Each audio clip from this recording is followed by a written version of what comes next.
Welcome to the deep dive. Okay, so you've given us this really great list, 10 books, all pretty influential, touching on success, fulfillment, that kind of thing. Yeah, a fantastic collection. So our mission today is, well, to dive deep, obviously.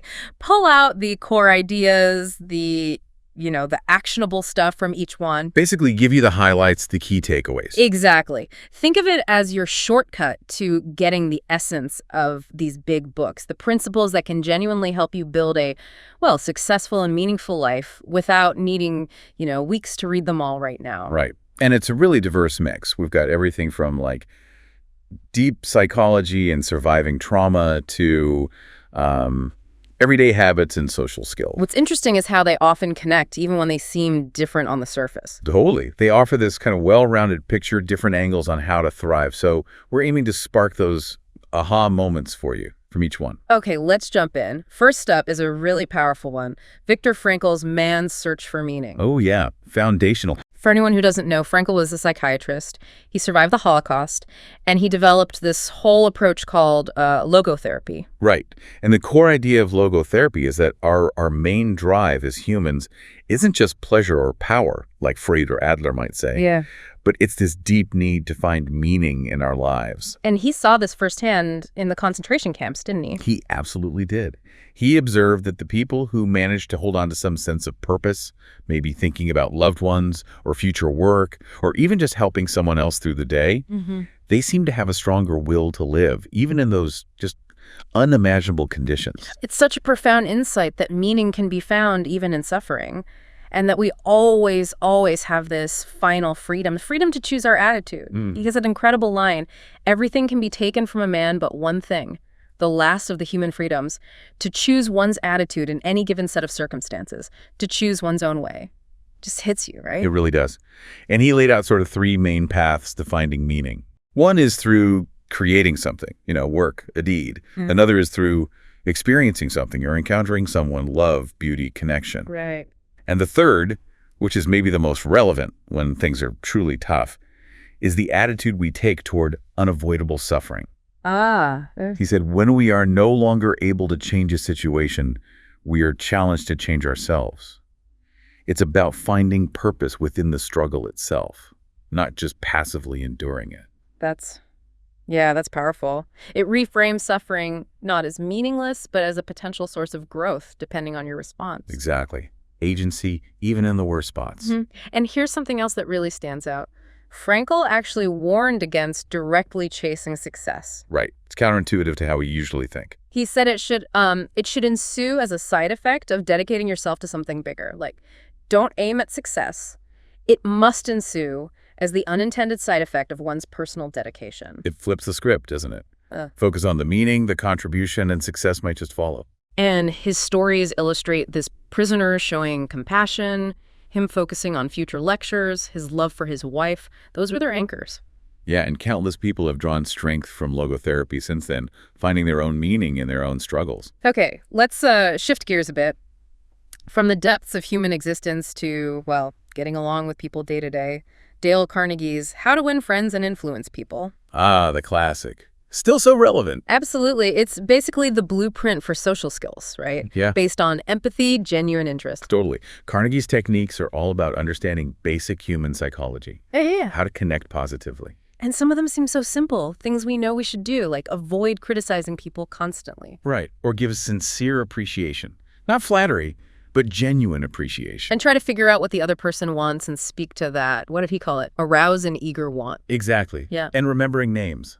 Such a small thing, but it makes people feel seen, valued. He really drills down on focusing on other people. That famous line.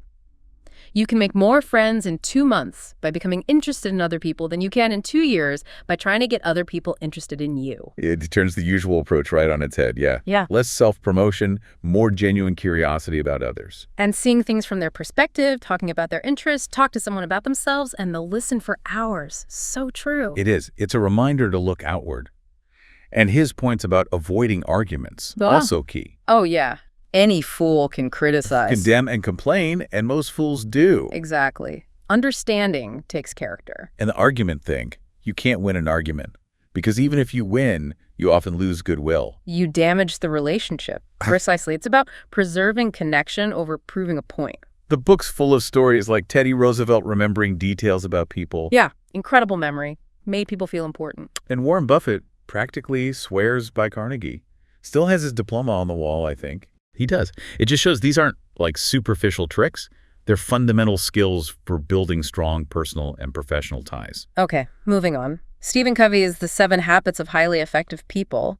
This one feels more systematic, a framework. Definitely. It's principle-centered, about effectiveness in, well, everything. It's structured around this progression, right? From independence to interdependence. Exactly. You start with the private victories, habits 1, 2, and 3, then move to the public victories, 4, 5, and 6, and then habit 7 is about continuous improvement. So just quickly, be proactive. Take responsibility. Choose your response. Begin with the end in mind. Know where you're going. Have a vision, values. But first things first. Prioritize. Focus on what's important, not just urgent. Think win-win. Seek mutual benefit in agreement and relationships. Seek first to understand, then to be understood. Empathic listening. Crucial. We'll come back to that. Synergize. Creative cooperation. The whole is greater than the sum of its parts. And sharpen the saw. Continuous self-renewal. Physical, mental, spiritual, social, emotional. Covey really emphasizes starting inside out.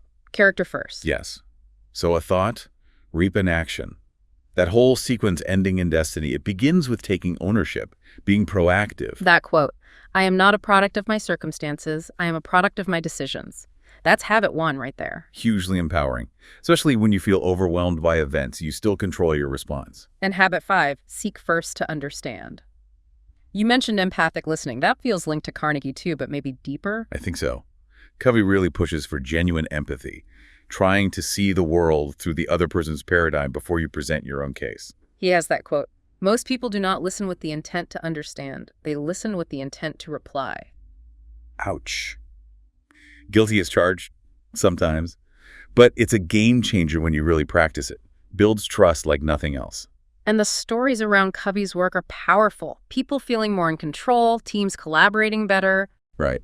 And his own subway story, judging the father, then realizing the mother had just died, that's a perfect illustration of habit 5 and shifting your paradigm based on understanding. Those paradigm shifts are central, aren't they? Realizing how our perceptions filter reality. Absolutely fundamental to Covey's whole approach. Change your lens, change your world. Okay, next up, Carol Dweck and mindset. The new psychology of success. This one's huge in education, business, everywhere, really. Oh, absolutely. Yeah. Her work on fixed versus growth mindsets is incredibly influential. So the basic idea is fixed mindset means you think your abilities are, well, fixed. You're either smart or you're not. Right. And if you think that, you tend to avoid challenges, fear failure, see effort as pointless if you're not naturally good at something. Whereas a growth mindset means you believe abilities can be developed through effort, learning, persistence. Exactly. And people with this mindset, they tend to embrace challenges, learn from criticism, persist through setbacks, and ultimately achieve more. It changes how you see challenges, doesn't it? Dweck says, in a growth mindset, challenges are exciting rather than threatening. It's an opportunity to learn, not a test you might fail. Precisely. And effort isn't a sign of weakness. It's the path to mastery. Effort is what ignites that ability and turns it into accomplishment. That's a key quote. The implications for parenting and teaching are massive. Praising effort, strategy, progress, not just innate talent. Huge. Dweck's advice is gold. Teach children to love challenges, be intrigued by mistakes, enjoy effort, and keep on learning. That's the real gift. And the research backs it up. The studies showing kids praise for effort tackling harder problems. Really compelling stuff. And you see it in organizations too, like Microsoft adopting a growth culture. Yeah. Or even athletes like Michael Jordan got cut from his high school team but used it as fuel. Classic growth mindset response. Okay, from mindset to habits. James Clear's Atomic Habits. This one feels super practical, very actionable. Extremely practical. It's a fantastic guide to making small, incremental changes that stick. Breaking bad habits, building good ones. He breaks it down into that 4-step loop, right? Cue, craving, response, reward. Yep. And then his 4 laws of behavior change are all about tweaking that loop. Make the cue obvious, make the craving attractive, make the response easy, make the reward satisfying. It's about making good habits the path of least resistance, almost. Pretty much. And he has this great idea that every small action you take is like a vote for the type of person you want to become. Oh, I like that. Every action you take is a vote. So it's about identity change, not just behavior modification. Exactly. It's deeper. And he emphasizes systems over goals. Goals are the target. Systems are the process. You do not rise to the level of your goals. You fall to the level of your systems. That's a powerful reframe. Focus on the process, the daily habits. And the power of 1% improvement. It seems tiny day to day, but the compound effect over time is massive. Making a choice that is 1% better or 1% worse seems insignificant. But over a lifetime, huge difference. His own story is pretty amazing, recovering from that serious injury using these tiny habits. Yeah, really inspiring. And the British cycling example, aggregation of marginal gains, finding 1% improvements everywhere. Turn them into world beaters. You hear so many people say this book finally helped them stick with exercise or writing or whatever habit they were struggling with. Because it makes it feel achievable. Small steps, consistently applied. It just works. Right. Let's shift again into how our minds actually work. Daniel Kahneman's Thinking Fast and Slow, a Nobel Prize winner, no less. Yeah, this one's a heavyweight. But the core ideas are crucial for understanding decision-making, System 1 and System 2 thinking. System 1 is the fast, intuitive, emotional, automatic thinking. Right. Your gut reaction, effortless, but prone to biases. And System 2 is the slower, deliberate, logical, effortful thinking. Exactly. The kind you use for complex calculations or weighing pros and cons takes concentration. And Kahneman's point is we rely way too much on System 1, which leads to all these cognitive biases, anchoring, availability. Loss aversion, hating losses more than we enjoy equivalent games. Overconfidence. The list goes on. He says we can be blind to the obvious, and we are also blind to our blindness. We don't even realize how biased we often are. It's true. And System 1 is just easier. Our brains are lazy.